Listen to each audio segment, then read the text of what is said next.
Visiting visa apply பண்றதுக்கு 30 லட்சம் தான் பேங்க்ல காட்டினான். இப்போ ஒரு ஆள் விசிட்டிங் விசா அப்ளை பண்ணணும்னு சொன்னா அவர் பேங்க்ல எவ்வளவு கட்டணும்? வேலை வந்து கட்டாயமா இருக்கணுமா இல்ல படிக்கிறது? முதல் வந்து ஆட்டோமேட்டிக் அப்ரூவல். இப்போ ஒரு ஆள் படிக்கிறாருன்னு வைப்போம். அடுத்ததுன்னா இப்போ ஒரு கவர்மெண்ட் ஜாப் செய்யற ஒரு ஆள் மாத இங்கம் இருந்தானே இப்போ அரசாங்கத்துல இருந்து ஒரு சம்பளம் வந்து மாதம் வந்து கொண்டே இருக்கு.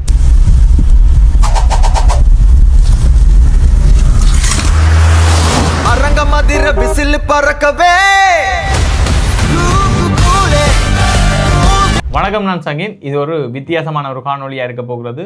எங்களுடைய யூடியூப் சேனல்ல தொடர்ந்து பாக்குறாங்களுக்கு தெரிஞ்சிருக்கு. நான் வந்து 2 தரம் கனடாக்கு வந்தேன். 2023 கனடாக்கு வந்து திருப்பி ஸ்ரீலங்காக்கு போயிட்டு திருப்பி வந்து 2024 தான் வந்து கனடாக்கு வந்தேன். நான் கனடாக்கு வந்த நேரத்திலேயே வந்து பாத்தீங்கன்னா சொன்னா அண்ணாவோட நிறைய காணொலிகள் போட்டுருப்பேன். வணக்கம் அண்ணா. வணக்கம். இன்றைக்கும் அது சம்பந்தமான ஒரு காணொலியா தான் இருக்க போகிறது. கனடாக்கு எப்படி கனடாக்கு வரலாம், கனடாக்கு வரணும்னு ஆசைப்படுறவர்களுக்கு இது ஒரு பிரியோசனமான காணொலியா இருக்கும். குறிப்பா முதல்ல எந்த ஸ்டோரியை சொல்றேன். நான் கனடாக்கு வந்தது பாத்தீங்கன்னு சொன்னா 2023 ஜூன் மாதம் 12ஆம் தேதி தான் வந்து கனடாக்கு வந்தேன். என்ன விசால வந்து பாத்தீங்கன்னா சொன்னா விசிட்டிங் விசாலாம் வந்தனா. எல்லாருக்குமே தெரியும் 2022, 23, 24, 25, 26 இப்ப வரைக்கும் விசிட்டிங் விசா ஒரு பெரிய ஒரு பேஸ் பொருளா இருக்கு.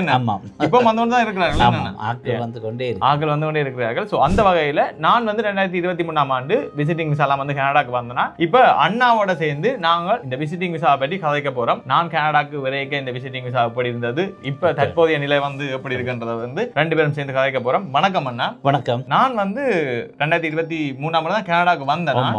ஆனா நான் அப்ளை பண்ணது வந்து பாத்தீங்கன்னா சொன்னா 2022 டிசம்பர் அந்த கட்டத்துல 6 மாதம் பெரும் நினைக்கிறேன். 6 மாதத்துக்கு பிறகு தான் எனக்கு விசாவே வந்து அக்செப்ட் பண்ணது. நான் இந்த விசிட்டிங் விசா அப்ளை பண்றதுக்கு 30 லட்சம் தான் பேங்க்ல காட்டினேன். இப்போ ஒரு ஆள் விசிட்டிங் விசா அப்ளை பண்ணணும்னு சொன்னா அவர் பேங்க்ல எவ்வளவு கட்டணும்? அது வந்து அவரோட ஃபேமிலி தகுதியையும் பொறுத்து இருக்கு, எத்தனை பேர் இருக்கணும். மற்றது low income cut off category என்ற ஒரு கேட்டகரியும் இருக்கு. அதுக்குள்ள வந்து அவர்கள் வந்து எவ்வளவு நாளைக்கு விசிட் பண்ண போயினோம், என்ன பர்பஸ் விசிட் பண்ண போயினோம், அவையோட ஐட்டினரி, அதை வச்சு ஒரு ப்ரொபோசல் ஃபைனான்சியல் பிளானிங் செய்ய வேண்டும். அதை வச்சு தான் எவ்வளவு காசுன்னு டிசைட் பண்ணலாம். இப்போ கட் அண்ட் பேஸ்ட் ரூல்ஸ் இல்லை.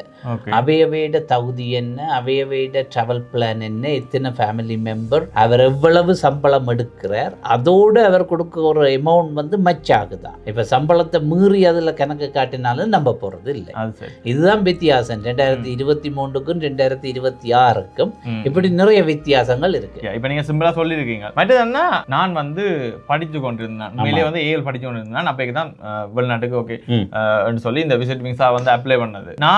நான் நினைக்கிறேன் நான் படிச்சு கொண்டு இருந்ததாலதான் எனக்கு விசா வந்து எனக்கு கிடைச்சிருக்கு. ஏன்னு சொன்னா அதே நேரத்துல வந்து என்னோட சேர்ந்து நிறைய நண்பர்களோ சரி எனக்கு தெரிஞ்சவர்கள் வந்து அப்ளை பண்ணி அவர்களுக்கு வந்து ரிஜெக்ட் பண்ண. என்ன காரணம் சொன்னா அவர்கள் சில பேர் வந்து வேலை ஒன்றுமே கொடுக்கல இல்லை. முதல்ல அப்படி ஒன்றும் கேட்கவும் இல்லை. இப்ப வந்து எல்லாமே கேக்குறாங்க, என்ன வேலை பேங்க்ல எவ்வளவு இருக்கு அது இதுன்னு சொல்லி 68 கேள்வி. முதல் பேர் மட்டும்தான் சரியா கொடுத்துருக்கோம், மற்ற எல்லாமே வந்து போய். இப்ப அது என்ன மாதிரி வேலை வந்து கட்டாயமா இருக்கணுமா இல்லன்னு சொன்னா படிக்கிறது? முதல் வந்து ஆட்டோமேட்டிக் அப்ரூவல், இப்ப வந்து ஆட்டோமேட்டிக் ரெஃப்யூசல். அப்ப ஆட்டோமேட்டிக் ரெஃப்யூசல் வராம செய்ய வேண்டியதுதான் இப்பத்திய நிலைமையில இம்பார்ட்டன்ட். இப்ப 3 பெரியத்து பிறகு என்னன்னு சொன்னா, இப்ப ஒரு ஆள் படிக்கிறாருன்னு வைப்போம். படிச்சா அந்த காலேஜோ யூனிவர்சிட்டியோ பிரைவேட் கரியர் காலேஜா which ever institution they are attending, அதுல இருந்து கடிதம் கேட்கிறாரு. என்ன கோர்ஸ் படிக்கிறீங்க, எப்ப கிராஜுவேட், எவ்வளவு காலத்துக்கு நீங்க லீவ் எடுக்கிறீங்க இந்த விசிட் விசாவில் போறதுக்கு. அதே போல திரும்பி போய் எப்ப திரும்ப இந்த கோர்ஸை தொடங்க போறீங்க, அப்படி டீட்டெயிலாக பார்க்கிறார்கள். முன்னொரு காலத்துல படிக்கிறேன் என்று பள்ளிக்கூடத்தோட பேரையும் அந்த டியூஷனோ இன்ஸ்டிடியூஷனோ மற்றது பிரைவேட் கரியர் காலேஜோ யூனிவர்சிட்டியோ அதோட பேரை கொடுத்து ப்ரோக்ராம் சொன்னா சரி. இப்ப அங்க இருந்து கடிதம் கேட்கிறேன். அதுதான் இப்ப வந்து கூட டாக்குமெண்ட்ஸ் பேஸ் எவிடன்ஸை தான் கூட பார்க்க. அது என்ன காரணம்? ஏன் முதல் அப்படி விட்டவங்களே இப்ப வந்து 2020 மிஸ்யூஸ் பண்ண காரணத்தாலயா? அதுக்கும் ஒரு காரணம். 2022 வந்து இவர்கள் வந்து கோவிட் முடிஞ்ச காலம். 2020 இருந்து 22 மட்டும் கனடாக்கு விசிட்டர்ஸ் டூர் வந்து குறைஞ்சிருந்தது. அதை நிவர்த்தி செய்வதற்குத்தான் உலகம் பூராக 2022 விசிட் விசாவை ஈஸியாக விட்டவர்கள். அதுல கிட்டத்தட்ட 19 மில்லியன் ரெவென்யூ கூட வந்தது இந்த ப்ராசஸிங் பியால மட்டும் 2022-23.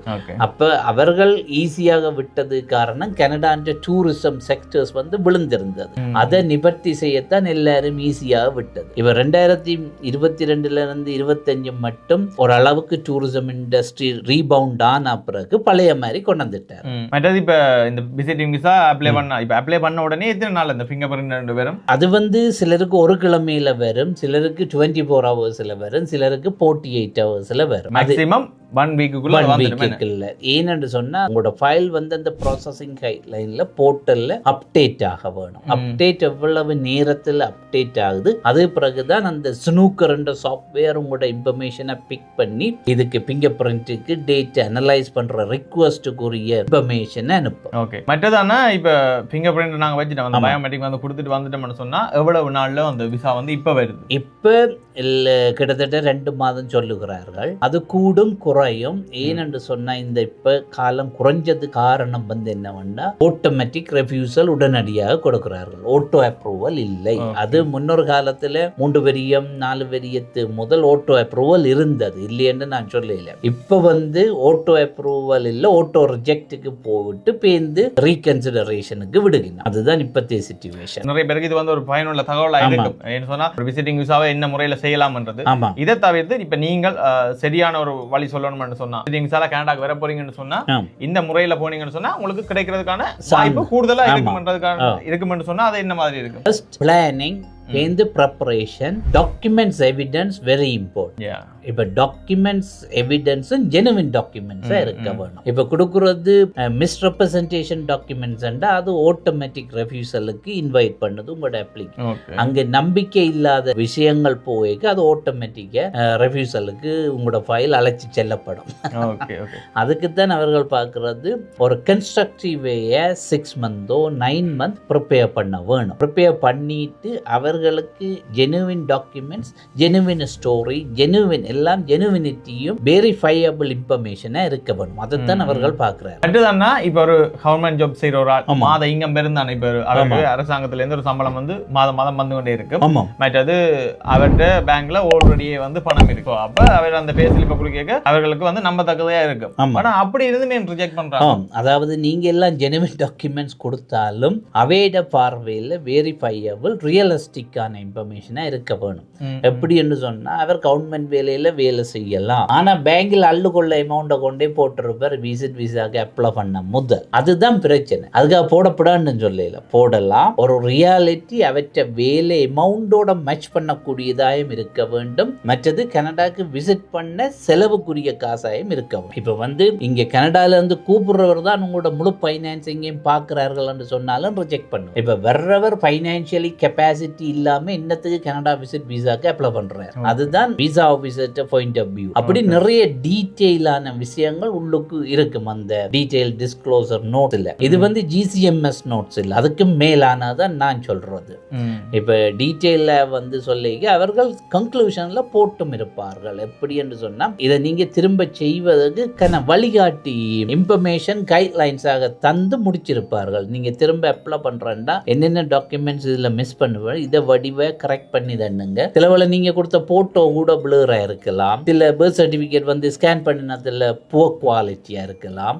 அப்படி டாக்குமெண்ட்ஸ் கூட விசிபிலிட்டியாக இருக்கும். அதை அவர்கள் சரி பார்த்து செய்ய போறதில்லை, அதுக்கு ரிஜெக்டுக்கு தான் போகும். அப்படி கண்ண விஷயங்கள் இருக்கு அந்த ரிஜெக்ட் பண்ணின ஃபைலு பின்னால. அதை எடுத்து பார்த்தா தெரியும். சரி, இப்ப நாங்க ஓரளவு மக்களுக்கு விளங்கி நம்புறோம். என்ன இப்ப இந்த காணொலியை நாங்க நிறைவு செய்ய போறோம். ஏதாவது உங்களுக்கு கேள்விகள் இருந்துன்னு சொன்னா அதை கமெண்ட்ல போடுங்க. நான் மன்னாவும் உங்களுக்கு அதுக்கான விளக்கத்தை தாரதுக்கு நாங்க காத்திருக்கிறோம். ஓகே, பாய்.